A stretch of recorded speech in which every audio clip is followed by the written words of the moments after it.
Hello, YouTube. This week's review will be From Russia with Love, starring Sean Connery in his second outing as 007. Overall, this has got, of course, old Sean knocked it out of the park with this one, along with other cast members in it. The other cast, of course, with Anthony Dawson semi-appearing as the first iteration of Blofeld, and then you got Danielle Bianchi playing Tatiana Romanova. I say in her day, she was the equivalent. She was the Yvonne Strahovski of her day. Because look at a picture of her back in that movie, this movie, compared to Yvonne Strahovski now. Mm. And of course, the old excellent storyline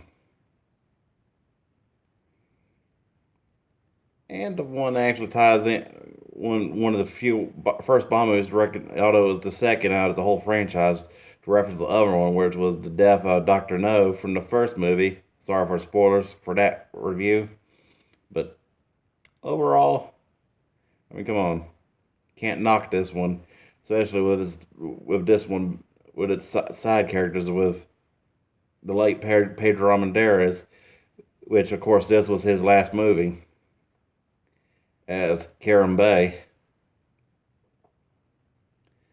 And of course, Robert Shaw as Donald Red Grant. And look out, Miss Lottie as Rosa Klebb. Man.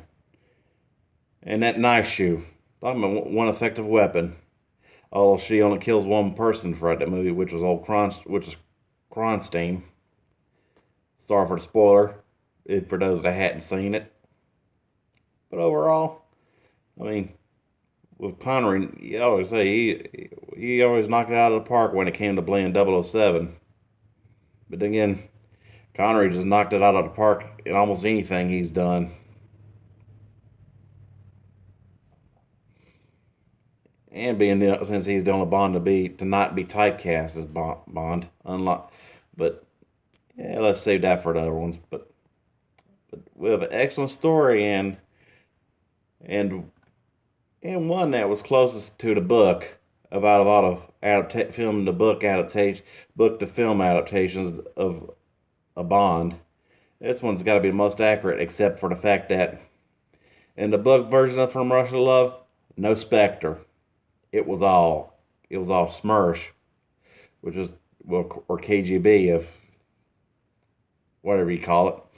Although Smersh was more towards the book versions of 007, but which Klebb was supposed to be head of, and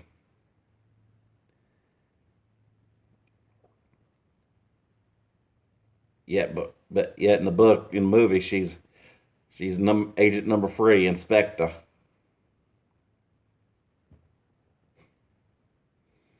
And with number 5 being Kronstein, who's cover as a professional chess master out of Czechoslovakia.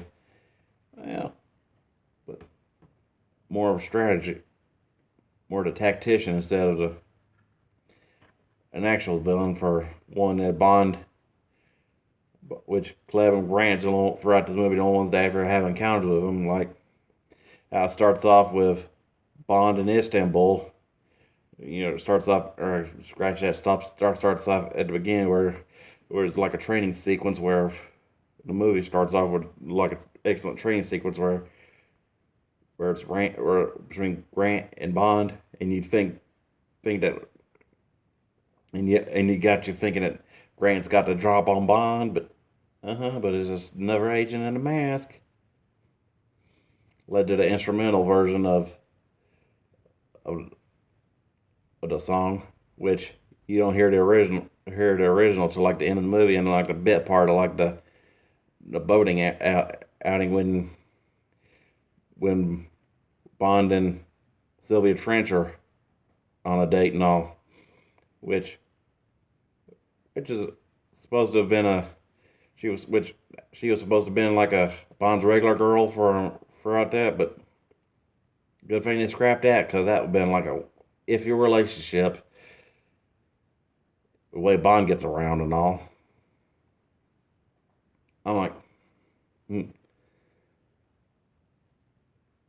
With the late Eunice Gayson doing an excellent performance from which she was one character that also returned from Doctor No, but and gotta give it to Desmond Llewellyn in his first appearance as Q, which of course Q was pretty much only known as Major Buford in these first two, but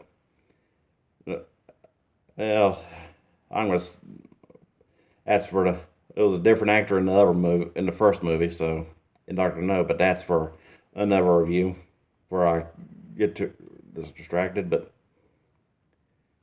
overall, I mean, I gotta admit, the way Desmond Llewellyn played such a cute, was a good point. No wonder he stayed for the rest of the franchise because he did an excellent job. I mean, just introducing the whole gadget, the briefcase with the Henry U.S. survival rifle. Although one thing though is if it was how they refer to it as a 25 caliber, which in reality the railgun only comes in 22 long rifle, and they call it the AR-7 when it's really a Henry, which of course is one that a rifle that has with a stock and a stock can be used as a carrying case with like the barrel, the magazine, the trigger, whatnot. But excellent gadgets true with just that briefcase and accessories and the sovereigns and the tear gas canister. But excellent story with the old electric decoding machine, and he's supposed to seduce his agent. Bond's supposed to seduce Agent Romanova, and then plotted escape and defection, her so-called defection, and talk about some excellent scenes in Istanbul with just the the cast the chat scenes with between Connery and Armendaris' characters, Bond and Karen Bay, and then you got and he shows them in this being followed by the mysterious Bulgarian who just shows up in randomly throughout the movie until he doing like a tour of the mosque, and then Grant gets a whole tears him a new one, and with Grant's kind of to ask was anyone's gonna kill Bond, it's gonna be me kind of mentality. Woo! Talk about well, no, excellent bad guy. Robert Shaw turned out to be in that film. I mean, just from thinking he's Bond's guardian angel, which another difference. Also in the book, he was also a SMERSH agent. Grant wasn't, and then you got, which of course is how it kind of makes sense, is the guy's name was Red Grant. Then you have then and you had a scene where the explosion and with his first attempt on Karen Bay, and then and that in the gypsy camp showdown between the KGB guys, the Russians and the British allies, the gypsies, of course, with I mean it was just Bond in that PPK. Then he breaks up a girl fight with fun fact, one of the actresses in that scene also reprised Also was also in Thunderball, but that's for another review.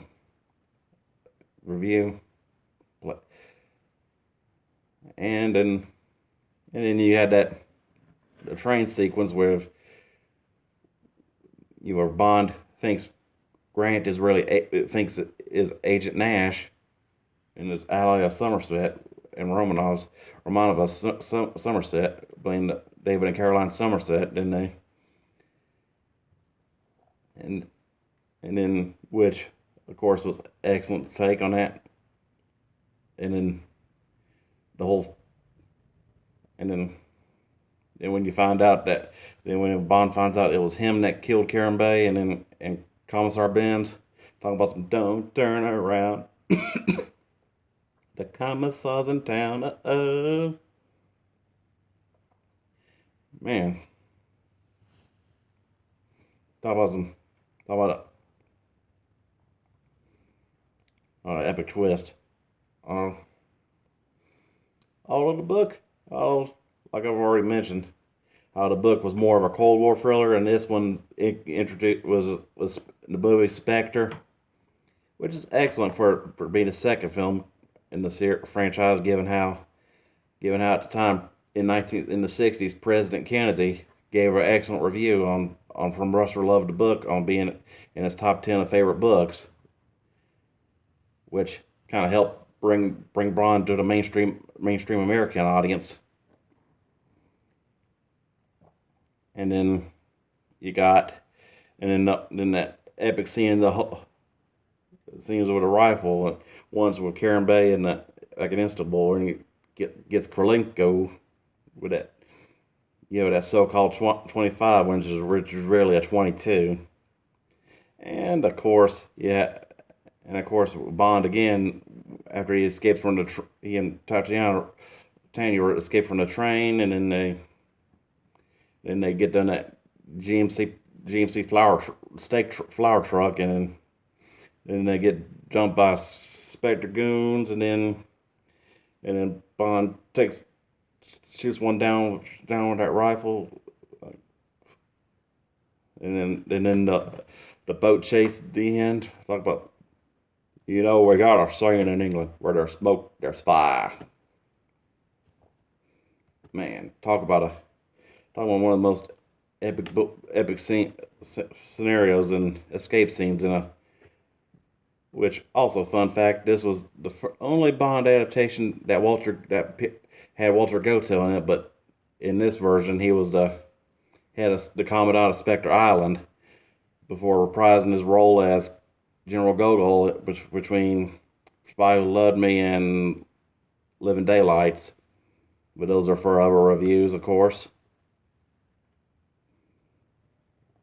And talking about how he got his ass whooped in that movie too, which is the old drums and the flare gun, but boom. And then of course, Club gets her in by Agent Romanova. Overall, From Lust for Love gets a 5 out of 5. I mean, come on. How can you not like this movie? Or how any Connery Bond adaptation to begin with, because it's got something for everybody.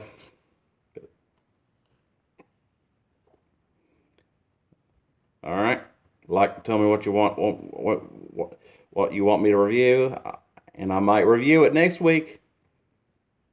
Enjoy. As I mentioned, 5 out of 5 From Russia Love. Enjoy, people.